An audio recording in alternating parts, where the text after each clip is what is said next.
Hey guys, Mike here, the Detroit Borg, with a look at the Samsung Galaxy S4 Mini. So this is sort of a miniaturized version of the very popular Galaxy S4. So the Galaxy S4 is a 5-inch phone. This is a 4.3-inch phone, so it's kind of iPhone 5 in size and form factor. Now this isn't exactly like the S4, it doesn't have the specs of the S4, but has similar design and features. So we're going to take a look at the differences. Now in terms of specs, we have a 1.7 gigahertz dual-core processor, so that's in contrast to the 1.9 quad-core or the octa-core you get with the Galaxy S4. We also have 8 megapixel autofocusing camera, which is capable of recording video at 1080p at 30 frames per second, so it's kind of like GS3 territory there. We get 1.5 gigs of RAM versus the 2 gigs in the Galaxy S4. We also get our 4.3-inch Super AMOLED screen. We'll talk about resolution when we unbox it. We have NFC. We also have a built-in FM radio. We have a 1900 milliamp hour battery. We also have LTE capable. This is supported in international markets with LTE. This will work in the US on GSM carriers like AT&T and T-Mobile. I don't expect this to be sold on any of those carriers, so this is probably not coming to the US, but you never know. So this, again, is sold internationally about $100 cheaper, so you can pick this up about $500. So that's kind of a mid-range phone. It's actually similar in price to the Galaxy Mega, which I also reviewed previously. It's also similar in spec to the Galaxy Mega, but you get a smaller form factor. Alright, so let's just cut our seal, and as you can see here, we have the GTI 9195. So that is the model number we're looking at here. Lift the lid, and there it is. Now, as you can see, I have the white version. This is also available in black, so you can pick up any color you choose, just like the GS4. A little tab here to lift up. There is our little Galaxy S4 Mini, definitely much smaller than any Samsung phone I've used recently. Let's go ahead and take a look at what's inside this box. We have a quick start guide. So this is the US, or not US, this is the UK version, so it's in English this time. Warranty card. We also get some of our accessories. I can see that huge UK wall adapter here, so you can see it's folding, so that's kind of nice if you fold these out. And I think I'm missing something here. There we go. So you got the other part here, slides in. There you go. We also have our headphones, so these are the standard Samsung headphones with inline mic and remote control. You have the in-ear earpieces, and they do give you more gels to fit your ear. We have our 1900 milliamp hour battery, it's kind of small battery, and we have our matching USB cable. So let's go ahead and take a look at that little phone. So we got lots of plastic covering it. Looks very similar to the Galaxy S4, so let's just lift this up here. There you go, very shiny white plastic. It's got that same texture of the Galaxy S4. You can kind of see that weave or grid texture. On the front, same story here, so let's lift up the protector. Galaxy S4 Super AMOLED Android Bluetooth NFC technology, and there you go. So you get that white bezel, Samsung branding, 1.9 megapixel front-facing camera, capable of recording video at 720p. We also get our sensors, so we have an ambient light sensor, as well as a proximity sensor, our earpiece. We have our home button as well as our backlit Android controls, which are invisible until lit. So let's see, if we look along the side, we have lots of pieces of plastic surrounding the bezel, so let's go ahead and peel those off as well.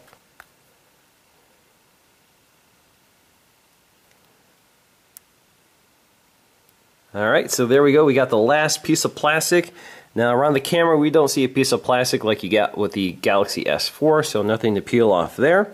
So let's just take a quick look around here so you can see our power button in the traditional Samsung position. We have our thumb port for popping off the back panel. We have a headphone, or actually that's our IR blaster. That's the headphone jack. That is the microphone. So this does have the IR blaster we're familiar with now with the Galaxy S4 and every other Samsung device. We have our volume rocker up and down. We have our micro USB port, another microphone down here. And we have our speaker grill down here. So it's exactly like a miniaturized version of the Galaxy S4 full size. So same story here, LED flash in the same position, speaker in the same position, all the ports in the same position, same design with that metal bezel, or plastic simulated metal bezel, same ports on the top, IR blaster, microphone, headphone jack, same volume rocker, just shrunken down a bit, and same with the sleep wake button on the side.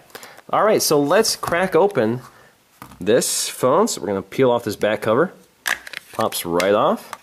So there you go, it's pretty much all battery in this case. The phone is so tiny, and you can also see that the micro SD card slot, so this is capable of holding up to 64 gig micro SD cards, as well as our SIM slot right here, so it's underneath the battery. You can see our battery contact points up here. So let's go ahead and install our battery.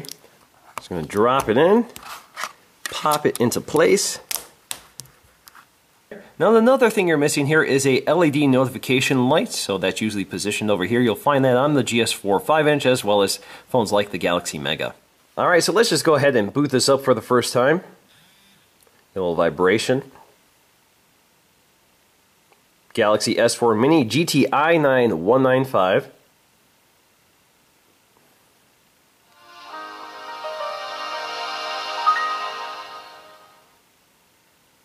So during the setup process, Samsung will kind of coach you on some of the available features of the Galaxy S4 Mini. That includes things like S-Beam, which we're familiar with. That allows you to transfer files between phones by touching the back of the phone. If you tap on any one of these features, it will explain exactly what it is, and it will illustrate it for you as well. You have voice control, which you can toggle on and off. It's off by default. So for example, you can stop or snooze an alarm with voice commands such as stop or snooze. Same with capture, you can say cheese, smile, or shoot.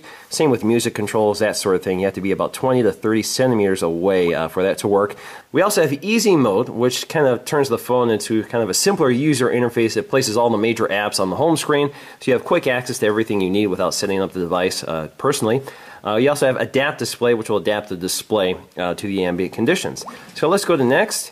And we can name our phone as well, so let me go ahead and name it to our Galaxy S4 Mini.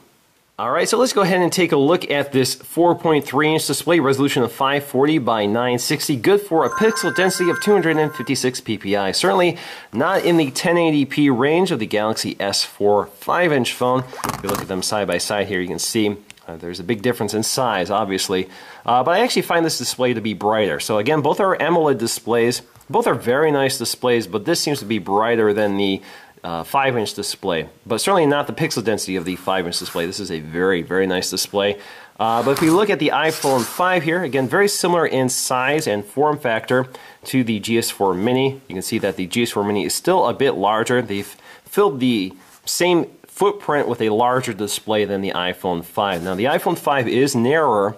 It's also a little taller than the GS4 Mini. It's kind of minor difference here. It's also a little thicker. The GS4 Mini is quite a bit thicker than the iPhone 5. But overall, the same footprint, the same size and form factor. I definitely like this size. It's very comfortable to use. You can see you can reach the entire screen with your thumb in one hand, so you don't have to do any sort of hand gymnastics to operate the phone.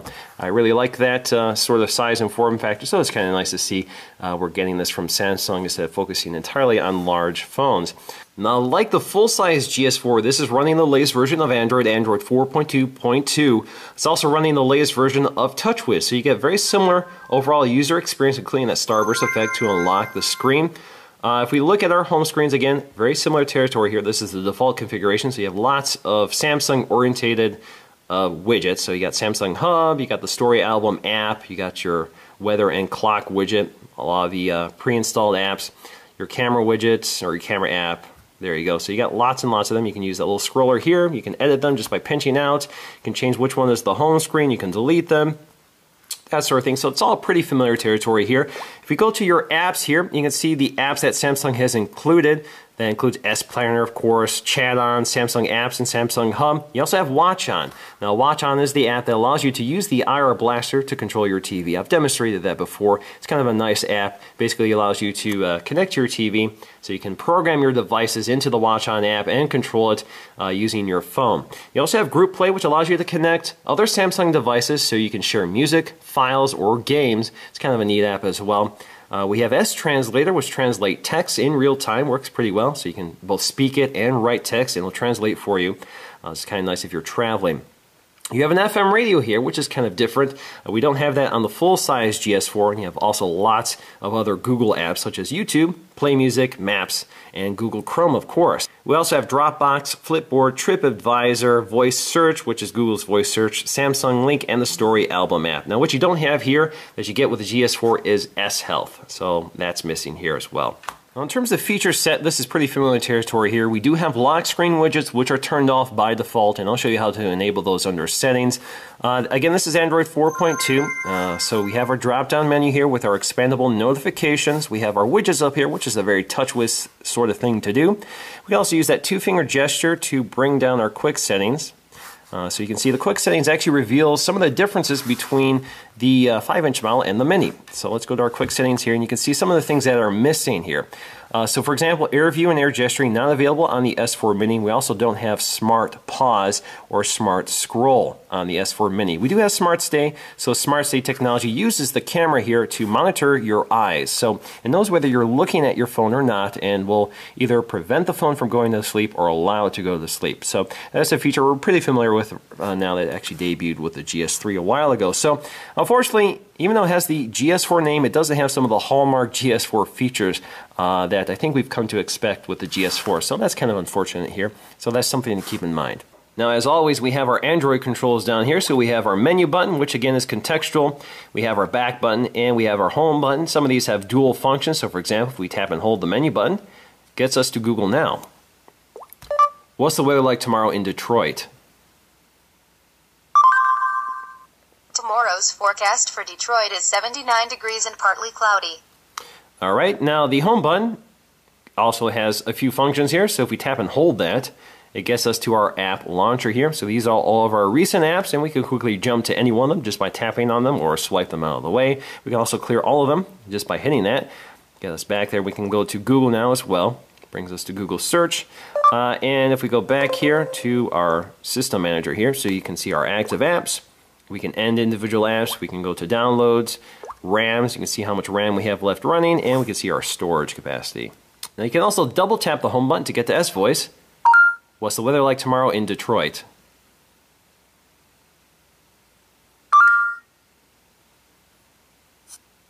It'll be a high of 79 degrees and partly sunny on Thursday. Now you do not have multi-windowing mode here as well. That's something you'll find on the GS4, which you can activate by tapping and holding the back button. So that feature is not present with the Mini. Now we do have our lock screen widgets, which again are off by default, but if we go to our settings, we can quickly activate that. So we want to go to My Device, go to Home Screen mode. Actually, let's not do that. We want to go to Lock Screen, and Lock Screen we can enable multiple widgets, which was off. I just turned it on earlier. So now we can take a look at that. We also have lots of other settings here, such as the unlock effect. We can enable shortcuts so we can have apps on the screen. You can also modify what appears on the screen. So for example, I do not want the standard Android app. I want to delete that, and I want to add Chrome. So let's do that right here. There we go. And we're all set. So let's go ahead and take a look at our lock screen. So if we go to our lock screen, we can now see we have our apps here, which we can launch quickly, just like that. Let's go back to our lock screen, and if we go to our clock icon, if we swipe over that, you can now see I have access to my widgets. So you can see these are just some of my, this is actually the Google Now widget, which I installed earlier. So let's swipe here so you can see Google Now. We can also add more just by swiping to the right, and we get another option here. So we hit plus, we can add a number of predefined widgets such as email widgets, Gmail, Google+, messaging, music, S-Planner, Watch On, which is kind of nice to quickly have access to from your lock screen when you want to quickly control your television. So let's see if we can add our email widget here.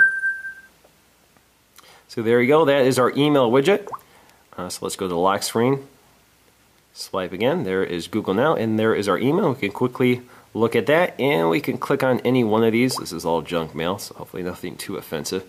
But there you go, works pretty well. Now you can also quickly access your apps from the lock screen just by swiping left. So you have these predefined apps, which you can modify as well. So you can add apps or remove apps, or you can change this to the camera. So if you rather just activate the camera by swiping to the left, you can do that under settings. So let me go ahead and fix this and go to settings, go to my lock screen, go to my lock screen widgets, go to clock or personal, actually no, favorite apps or camera.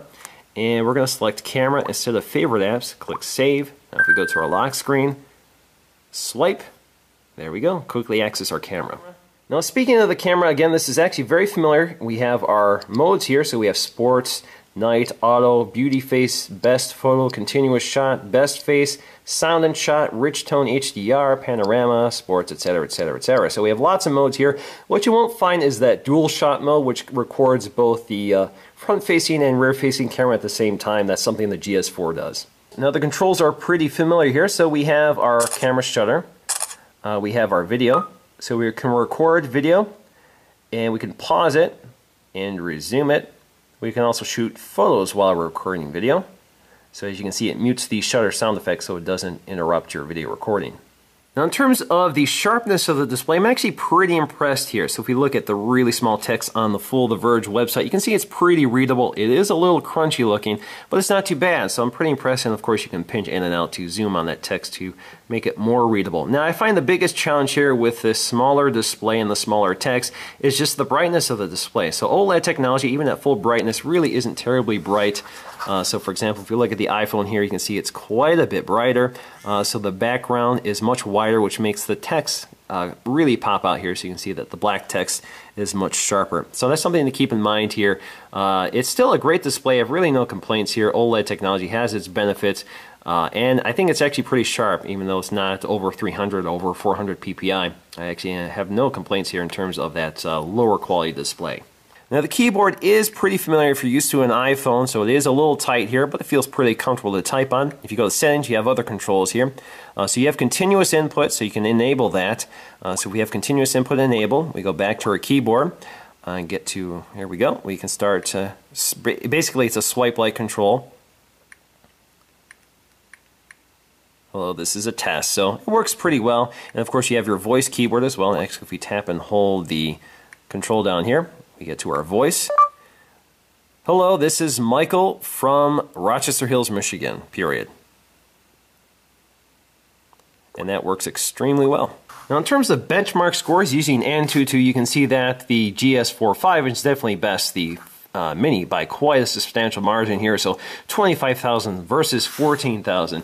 Actually, this is very similar to the Mega. So the Mega score is about 13,285, so a little better performer. The Mini's a little slightly better performer, probably because there are less pixels here to push than the Mega. The Mega is slightly more pixely than the S4 Mini. So overall, because they have similar specs, it makes sense that they also have similar benchmark results. So in conclusion, the S4 Mini is kind of an interesting product. It's for people who kind of want a smaller phone, who don't want those oversized large phones with a big screen. It's particularly good if you want to use this phone quickly with one hand and don't really value the large screen. The display is pretty nice. It's not as sharp as you get with a lot of high-end smartphones these days. And as a mid-range phone, it's got mid-range specs, including a mid-range camera, mid-range CPU.